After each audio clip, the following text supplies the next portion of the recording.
Il faut savoir que le président de la Banque de Montréal, comme Alain Sanson, a la gâchette du BlackBerry assez facile, merci. Il écrit beaucoup, beaucoup entre minuit et 5 heures du matin, parfois même à la toilette, messieurs, dames, en cachette de sa douce Josée. Il peut écrire des romans sur ce petit bidule-là. Non, mais sérieux, prenez la peine de regarder les pouces qui ont des capes d'acier, ces pouces, ma foi du bon Dieu. Jean, je sais que j'ai déjà dépassé de 20 000 mots ta commande initiale. Je sais que tu me trouves déjà très généreux, d'ici poliment, comme pour laisser entendre que j'ai pas de fond. Mais là, j'ai les épreuves finales du livre entre les mains. Oui, je sais qu'on s'en va sous presse demain matin, mais j'ai pensé à un nouveau chapitre, essentiel au succès du livre, à mon avis. En tout cas, je viens de te l'écrire sur mon black, là, j'ai réussi à échapper à l'attention de Josée. Oh non, elle arrive, merde, bye, elle va encore me demander ce que je fais sur mon black à la toilette à 3 heures du matin. Ah, reposons-nous l'esprit avec un message étiqueté urgent de René Védina, co-auteur avec Bernard Motulski de Comment parler aux médias. Jean, je fais de l'insomnie, alors je pensais à toi. Je sais que je t'ai dit ça au moins 300 fois dans les 5 dernières années, mais là, je pense que ça y est. On devrait être en mesure de te présenter un premier jet du livre lundi prochain. Je te l'ai dit, sacrifice, il faut que je le crache, ce maudit livre-là. J'ai d'autres projets qui attendent, puis je vais y arriver, il faut que tu me crois. Mais là, il faut que je te laisse. J'ai mon intervention à Paul Arcan à préparer. J'ai 2 textes pour le journal Les Affaires à écrire. Mes 2 petits ont une otite. Ils n'arrêtent pas de broyer. En tout cas, lundi, tu vas l'avoir, ta première version, je te le jure. Ah, puis, changeons un peu le mal de place et liquidons quelques messages de boîte vocale. Hello, Jean, c'est Louis-Jacques Fillon. J'ai pensé à un super livre sur l'entrepreneuriat. C'est un best-seller écrit dans le ciel. Je ferai ça en collaboration avec 32 profs HEC. Chacun un chapitre, mais moi 6. Dont 3 que mon éditeur des plumes m'a fait couper dans le livre qui m'a permis de gagner un prix l'année passée, mais que je considère comme vraiment très, très pertinent pour celui-ci. Pense même pas à en enlever une ligne, OK?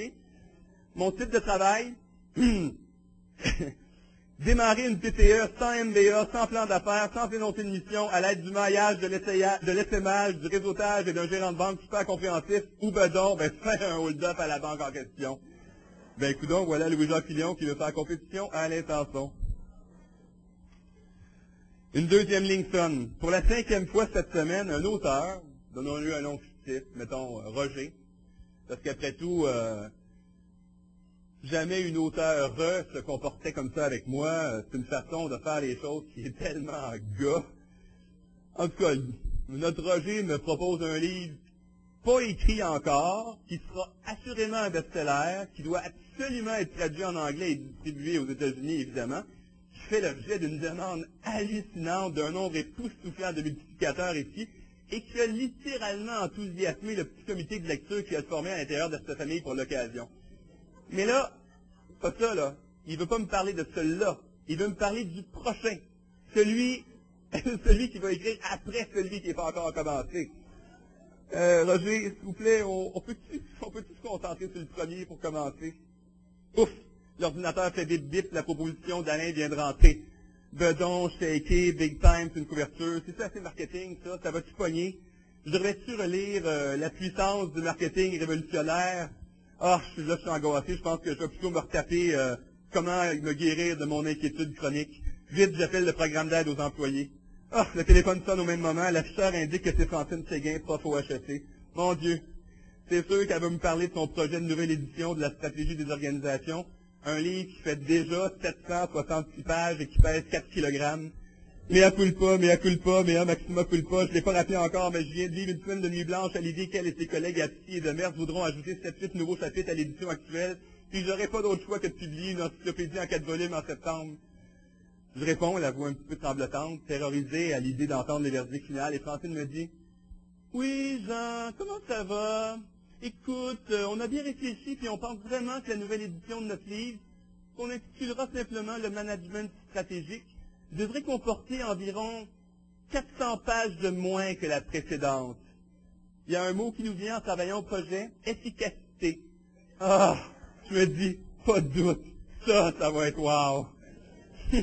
Inutile, je pense, de vous repasser le film d'une journée complète dans la vie d'un éditeur. Cet échantillon-là est assez représentatif de ce qui se passe dans mon bureau. La relation éditeur-auteur, tellement nourrissante pour l'éditeur, elle est parfois dure pour l'auteur, c'est vrai, surtout avec un tortionnaire comme moi. Mais elle emprunte à peu près toujours le même chemin. Négociations solides, pistes de solutions nombreuses, degré de reconnaissance élevé. Rire très sonore, confidence touchante parfois, mais toujours respect mutuel.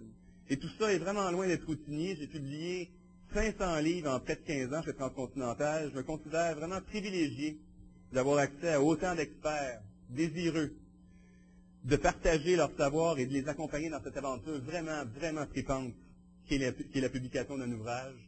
Alors, je dis bonne chance à tous. Et je vous rappelle que dans mon catalogue, j'ai d'excellents titres pour remonter le moral si jamais la soirée ne se termine pas comme vous l'avez souhaité. Merci.